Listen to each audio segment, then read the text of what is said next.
भेसळीचे जे नियम आहेत ते सर्व होतेच, पण प्रत्येक अधिकाऱ्याची काम करण्याची एक वेगवेगळी पद्धत असते. मी ऐकतो आता 25 बदल्या झाल्या, 26 बदल्या झाल्या. मला वाटतं प्रत्येक डिपार्टमेंटला शुद्ध करण्यासाठी असे अधिकारी पाठवले गेले. इतक्या प्रमाणात ज्यावेळेस घाबरतो आम्ही, जर काही चुकीचं करत असेल तरच आम्हाला भीती असते. आज सगळ्या लोकांना वाटतं की नाही, अशा प्रकारचा अधिकारी असावा. पण दूध खरेदीमधली स्पर्धा या अनिष्ट गोष्टींना काही जन्म देऊन गेली. आणि काही नाही म्हणलं तरी आज दुधामध्ये खालच्या पातळीवर संकलनावर किंवा आमच्याकडे संस्थेकडे येईपर्यंत काही ना काही थोड्याफार प्रमाणामध्ये याच्यात अडचणी नक्कीच आहे. उद्या जर लोकांना वाटतं की साहेबांची बदली होईल का, तर कॉमन माणूस सुद्धा सांगेल उद्या बदली करणाऱ्या लोकांना रस्त्यावर उतरून नाहीये, अशा माणसाला ठेवणं गरजेचं आहे. याचा परिणाम शेतकऱ्याचा दर वाढण्यावर मात्र नक्की होईल. जे क्वालिटीचं दूध नाही ते घेण्यामध्ये आमचे जे लॉसेस होते ते लॉसेस उद्या शेतकऱ्यांच्याकडे डायरेक्ट जातील.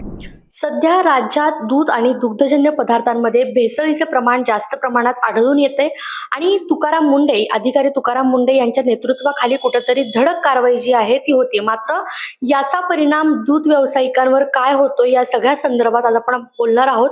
महाराष्ट्र राज्य दूध संघटनेचे सेक्रेटरी प्रकाश कुतवल सर आपल्यासोबत आहेत, जे ऊर्जा डेअरीचे जे व्यावसायिक आहेत, दूध व्यावसायिक, त्यांच्यासोबत आपण बोलणार आहोत. सर, खरं तर FDAचं धाडं सत्र सुरू आहे आणि यामध्ये सर्वाधिक कारवाई जी आहे ती दूध आणि दुग्धजन्य पदार्थांवर होतीये. मात्र या अगोदर ही कारवाई का नाही झाली?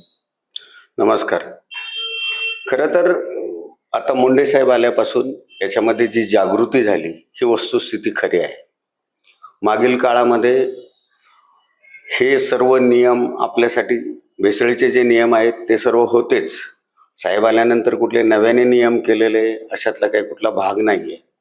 पण प्रत्येक अधिकाऱ्याची काम करण्याची एक वेगवेगळी पद्धत असते.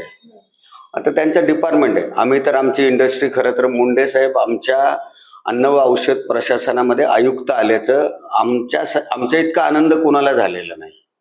आमचा रोज लोकांच्या आरोग्याशी संबंध येणारा व्यवसाय, दुधाचे सर्व प्रॉडक्ट आम्ही सगळे लोक मॅन्युफॅक्चरिंग करत असल्यामुळं महाराष्ट्रातील सर्वच ब्रँड आमच्यासाठी काही अडचणीच्या गोष्टी होत्या. पण मागील काळामध्ये साहेब ज्यावेळेस दुग्ध विकास खात्याला सेक्रेटरी म्हणून आले होते, त्या काळामध्ये आम्ही त्यांना अशाच अडचणी त्यांच्यासमोर मांडल्या होत्या की साहेब, आपण जे काही अनुदान देतो, शासन जे अनुदान देतं ते अनुदान जर आपण मध्यस्थी कोणाकडे न देता सरकारकडून डायरेक्ट शेतकऱ्यांच्या खात्यावर जर ते वर्ग केलं तर ते आणखीन योग्य पद्धतीने आणि डायरेक्ट जाईल. त्या काळामध्ये साहेबांनी ह्या सगळ्या प्रकरणामध्ये लक्ष घातलं आणि ही योजना त्यांच्या काळामध्ये त्यावेळेचे मंत्री, दुग्धविकास मंत्री माननीय विखे साहेब आणि राधाकृष्ण विखे पाटील साहेब आणि साहेब होते, ह्यांनी ही गोष्ट आमच्याकडून पण ऐकली. त्यांनी त्याच्यावर पण स्वतःचं सगळं काम केलं आणि ही यंत्रणा राबली गेली. या निर्णयामुळं मॅडम जवळपास मला असं वाटतं की या योजनेअंतर्गत 1700 कोटी रुपये शेतकऱ्यांना डायरेक्ट त्यांच्या खात्यावर मिळाले. त्यावेळेस आम्हाला त्यांची आमच्याबरोबर काम करण्याची पद्धत किंवा त्यांची काम करण्याची सर्व पद्धत याविषयी आम्हाला खूप आपुलकी निर्माण झाली होती. त्यांच्या अनेक बदल्या होणं हा खरं तर आमचा भाग नाही. पण मला असं वाटतं की मी ऐकतो आता 25 बदल्या झाल्या, 26 बदल्या झाल्या. मला वाटतं प्रत्येक डिपार्टमेंटला शुद्ध करण्यासाठी असे अधिकारी पाठवले गेले असावेत, असाही आपण एक त्याचा अर्थ काढू. आणि ती डिपार्टमेंट साहेब जिथे जिथे जाईल तिथं त्यांनी कायदा, सुव्यवस्था आणि त्यांना असणारे अधिकार याचं इम्प्लिमेशन प्रॉपर केलं, फक्त बस, बाकीचं काय. त्यामुळं मग त्यांच्या नावाच्या विषयी लोकांना वाटतं फार कडक अधिकारी आहे, काय अधिकारी आहे. उलट तर जे लोक सरळ मार्गी काम करतात, जे छान काम करतात, व्यवस्थित आपल्या या कर्तव्याशी प्रामाणिक आहे, अशा माणसासाठी हा खूप मनमिळावू माणूस आहे, अशी माझी स्वतःची धारणा आहे. मग आमच्याकडे आल्याच्या नंतर अन्न व भेसळ खातं त्यांच्याकडे गेलं. मग त्या पर्यायाने आम्ही दूध धंद्यामध्ये काम करतो. दूध धंद्यामध्ये काम केल्याच्यामुळं मग आत्ता अलीकडच्या काळामध्ये त्यांच्याशी जास्त हा सगळा आमचा फूड इंडस्ट्री असल्यामुळं संबंध आला आणि त्या अनुषंगाने आता त्यांनी घेतलेल्या ज्या कारवाया आहेत त्याच्याविषयी जास्त चर्चा होती. मॅडम, आतापर्यंत साहेबांनी जे काम केलेलं तर ते त्या खात्यामध्ये होते, तर ठराविक लोकांनाच त्यांच्या कामाची पद्धत माहीत झाली असेल. पण ते अन्न व औषध विभागात आयुक्त आल्यापासून मला वाटतं महाराष्ट्रामधल्या 10.5-11 कोटी जनतेला, सर्वसामान्य माणसाला, गरीब श्रीमंत, लहान मोठा कुणी असू देत, सर्व माणसाच्या आरोग्याशी निगडीत असणाऱ्या या सगळ्या अन्नपदार्थांच्या मधली भेसळ बाहेर काढण्याच्या कामामुळं आज लहान सहान माणसाला वाटतं की मुंडे साहेबांच्या सारखा माणूस यायला पाहिजे, मुंडे साहेबांच्या सारखं काम व्हायला पाहिजे. कोण काय ते ऍक्च्युली आम्हाला त्याच्याशी विशेष काही देणं घेणं नाही, पण त्यांची जी कार्यप्रणाली आहे तिच्यामुळं साधी गोष्ट आहे की काल परवापर्यंत आम्ही वडापाव वर्तमानपत्राच्या पेपरवर खात होतो, त्यातली शाई त्याला लागायची, आमच्या पोटामध्ये जायची, कॅन्सर सारखे आजार असायचे आणि ह्या गोष्टीचं कुणाला गांभीर्य नव्हतं बिलकुल. साहेबांनी 2 दिवसात हे बंद केलं. मग हा 10, 15, 20 रुपयाचा वडापाव खाणारा सुद्धा माणूस, अशा माणसाला अधिकारी का आवडणार नाही? मी परवा बघितलं माझ्या दौंड तालुक्यामध्ये गुऱ्हाळांच्यावर पडलेली त्यांची चौकशी रेड आणि रविवारी भंडाऱ्यामध्ये आपण जे हळद वापरतो त्या भंडाऱ्यामध्ये काहीतरी मिक्स केलं जातंय म्हणून त्या गावातल्या दुकानदारांची चौकशी होती. तर चौकशी आहे म्हणल्यानंतर त्या गावातली सर्व किराणा मालाची दुकानांनी बंद केली. म्हणजे इतक्या प्रमाणात ज्यावेळेस घाबरतो आम्ही, जर काही चुकीचं करत असेल तरच आम्हाला भीती असते. आणि मला वाटतं की सर्वसामान्य माणसाच्या जीवनाशी निगडीत असणाऱ्या या सगळ्या गोष्टीमुळं आज सगळ्या लोकांना वाटतं की नाही अशा प्रकारचा अधिकारी असावा आणि हे चेकिंग व्हावं. प्रश्न दुसरा राहिला आमचा की दुधामधला जर प्रश्न असेल तर दुधातली जी काही भेसळ आहे काय आहे. मागील काळामध्ये एक 15-20 वर्षापूर्वी दुधामध्ये 3 क्षेत्रामध्ये काम चालायचं, एक सरकार, एक सहकार आणि खाजगी. त्यावेळेस खाजगीचं प्रमाण अत्यल्प होतं, सहकारीचं प्रमाण जास्त होतं आणि सरकारमध्ये आरे फक्त आपलं काम करत होतं. कालांतराने आरे बंद झालं. त्याच्यानंतर सहकारामध्येही काही मर्यादा आल्या. सहकारातल्या सर्वच आज बोटावर मोजण्या एवढ्या संस्थांचं काम चांगलं आहे, छान काम करतात त्या सुद्धा, पण कमी प्रमाणामध्ये झालं त्यांचं. संपूर्ण सरकार गेलं, सहकारातल्या संस्था कमी झाल्या. त्याच्यानंतर काय झालं की याच्या उलट खाजगीचं प्रमाण वाढलं आणि आज जर तुम्ही बघितलं तर आम्ही जवळपास 72% दूध व्यवसाय हा खाजगी लोकांच्या ताब्यात आहे आणि फक्त 28% लोकांच्या हातामध्ये, सहकारामध्ये फक्त हातामध्ये राहिला आहे सगळं. पण आता खरं तर एक भेसळ लपवण्यासाठी दुसरी भेसळ केली जाते आणि या भेसळीची जी आहे ती साखळी सुरू आहे. पण ही भेसळ नेमकी सुरू कुठं होतीये? तेच मला तुमच्या प्रश्नाचं उत्तर द्यायचंय. खाजगीमध्ये आम्ही आलो, त्याच्यामध्ये पावडर प्लांटची, बटरची तयार करणाऱ्याची संख्या वाढली आणि मग आमचं जे रोज दुधाचं उत्पादन आहे त्याच्यापेक्षा जास्त प्रमाणामध्ये दूध आम्हाला. आज जर बघितलं आम्ही गाईच्या दुधाबाबतीत तर 1.5 कोटीच्या आसपास दिवसाचं आमचं उत्पादन आहे. आम्हाला अंतर्गत वापरासाठी 70 ते 80 लाख लिटर दूध लागतं. तर मग फार तर 1 कोटी दूध शिल्लक राहतं. पण आज आमच्या राज्यामध्ये 26-27 पावडर प्लांट जे कार्यान्वित आहेत त्यांची जर संपूर्ण कॅपॅसिटी काढली तर त्यांना 4 कोटी लिटर दूध लागेल. त्याच्या 4 कोटी असेल तरीही कमी पडेल आणि मग त्यांना मिळणाऱ्या दुधामध्ये कमतरता आहे.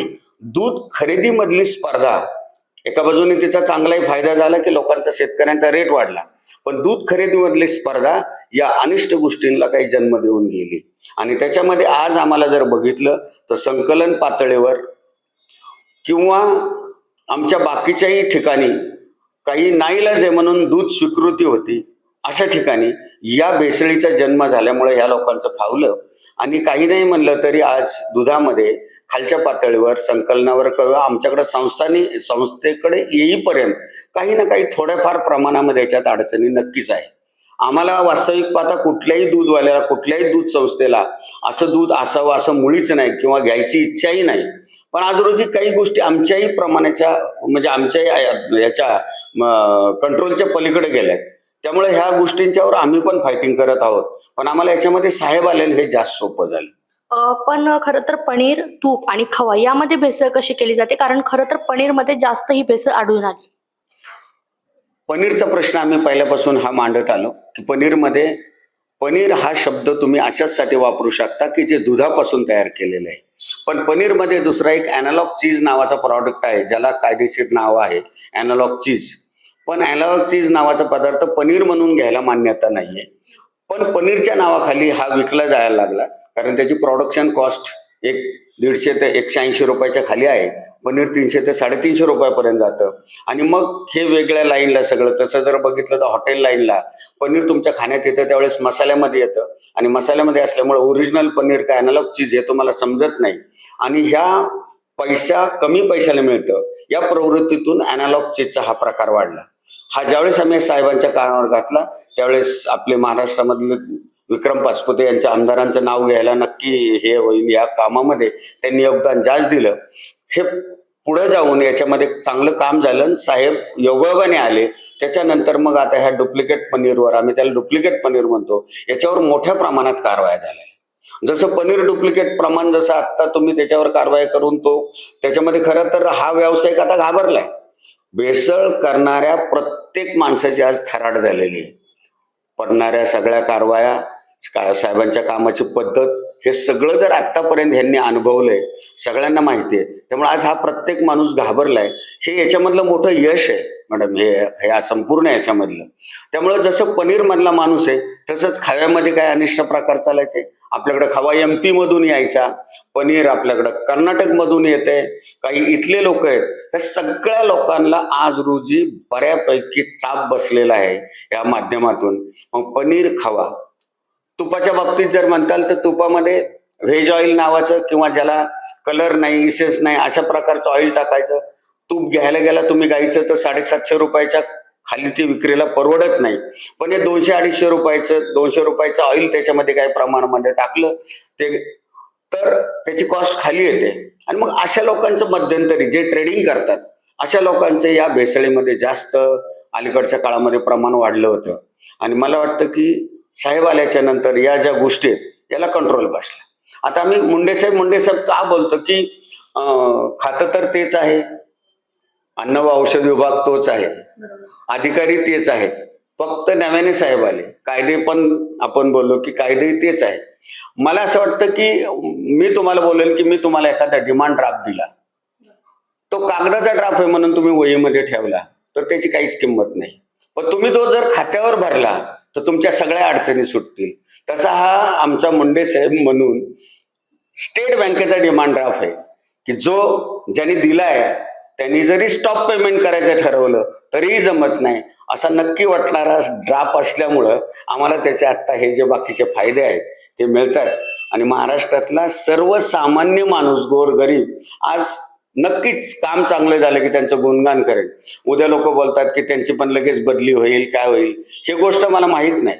पण मला तर वाटतं की हे काम होणं आमच्या नशिबात होतं, त्यांच्या नशिबात होतं. सर्वसामान्य माणसाच्या जीवाशी खेळ असणारा म्हणजे शुद्ध अन्न क्वालिटीचं देणं आणि अन्न सुरक्षित असणं, म्हणजे आपल्याला कुठलेही जे अन्न पदार्थ मिळतो ते आपल्याला सुरक्षित मिळायला पाहिजे. भेसळ करणाऱ्यांचा त्याच्यामध्ये वेगळा हेतू आहे, फक्त पैसा कमावणं. पण सरळ मार्गी म्हणजे चांगले प्रॉडक्ट देऊन सुद्धा आम्ही पैसा कमवू शकतो, याच्यामध्ये अडचण नाही. मला वाटतं साहेब आल्याच्या नंतर आम्हाला सुद्धा ह्या गोष्टीमध्ये सोपं झालं की आमच्या क्षेत्रामध्ये ही जी गैरवागणारी मंडळी आहे यांना आता चाप बसेल. नक्कीच. मात्र ही भेसळ रोखण्यासाठी दूध डेअरी प्रयत्न करत नाही का? कारण अत्यंत भयानक केमिकल अत्यंत वापरली जातात यामध्ये. मॅडम, हे काम फक्त एकट्या साहेबांचं नाहीये, हे काम आमच्या सर्व क्षेत्रातलं आहे. दूध संकलन करतात त्यांचं काम आहे, दूध गोळा करून प्लांटवर आणतात त्यांचं पण काम आहे, आम्ही प्रोसेस करणारे, प्रॉडक्ट करणारे जे मॅन्युफॅक्चरर लोक त्यांचं पण काम आहे. आणि जसेच्या तसे ग्राहकांच्या पर्यंत विकणं हे समोरचा जो विक्रेता आहे ही संपूर्णच आहे. जरी त्यांनी याच्यामध्ये ही कार्यप्रमाणे उत्कृष्ट अवलंबली असली तरी त्याला खालपासून वरपर्यंत सर्व लोकांनी साथ द्यायला पाहिजे.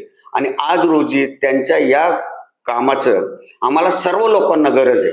त्यामुळे ह्याच्यात आम्ही सगळ्या लोकांनी काम करून ह्याच्यामध्ये शुद्धता करण्यासाठी योगदान दिलं पाहिजे. आम्ही त्यांच्याबरोबर आहोतच, नक्कीच. हे सर्वांनी काम करायला पाहिजे, हे मात्र नक्की. मुंडेंच्या या कारवाईकडे तुम्ही एक दूध व्यावसायिक म्हणून कसं बघता आणि तुम्ही या दूध व्यवसायामध्ये किती वर्ष कार्यरत आहात? पण गेली 40 वर्ष जवळपास मी दूध व्यवसायामध्ये आहे.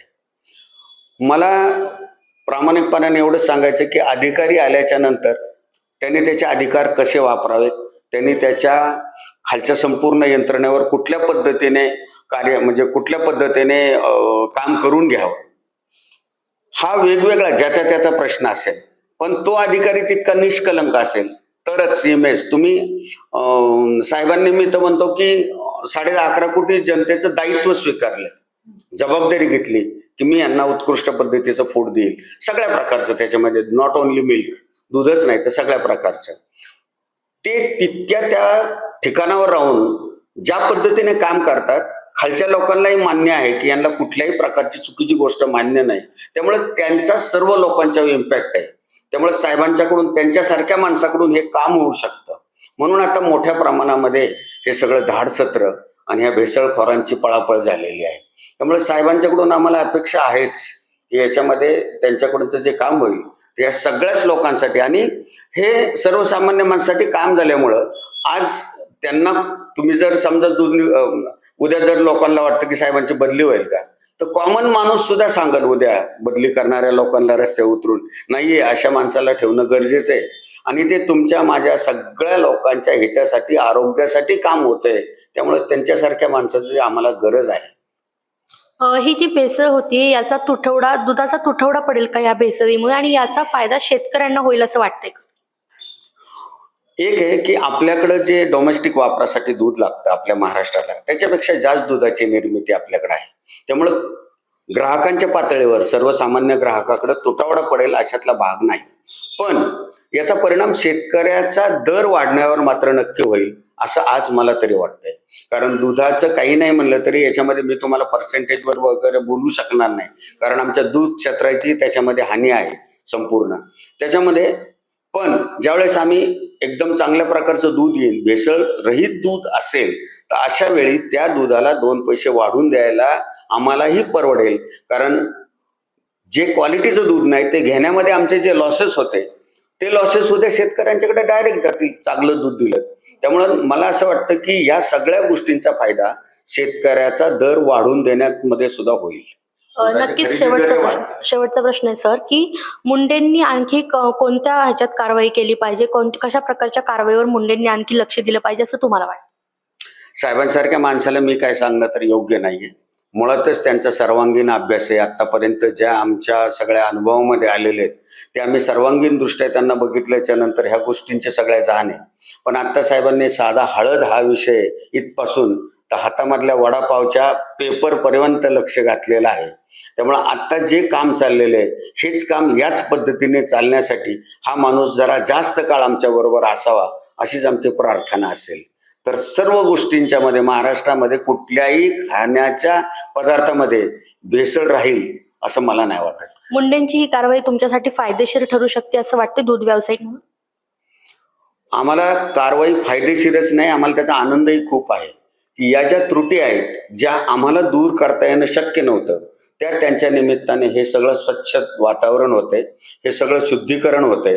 त्यामुळं ग्राहकांना, खाली शेतकऱ्यांना आणि आम्ही व्यावसायिक जे प्रोसेसवाले, आमच्या सगळ्या लोकांना अशा प्रकारे काम करणाऱ्या अधिकाऱ्याचा नक्कीच म्हणजे कौतुक आहे किंवा यांच्यासारख्या माणसाचं नक्की काम आम्हाला छान आवडेल. आमच्या बरोबर जास्त दिवस ते राहावेत अशाच प्रकारची आमची इच्छा असेल.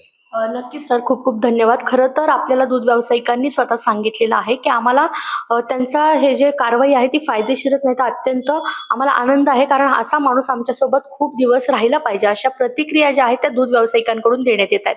प्रियांका परदेशी, story.com, पुणे.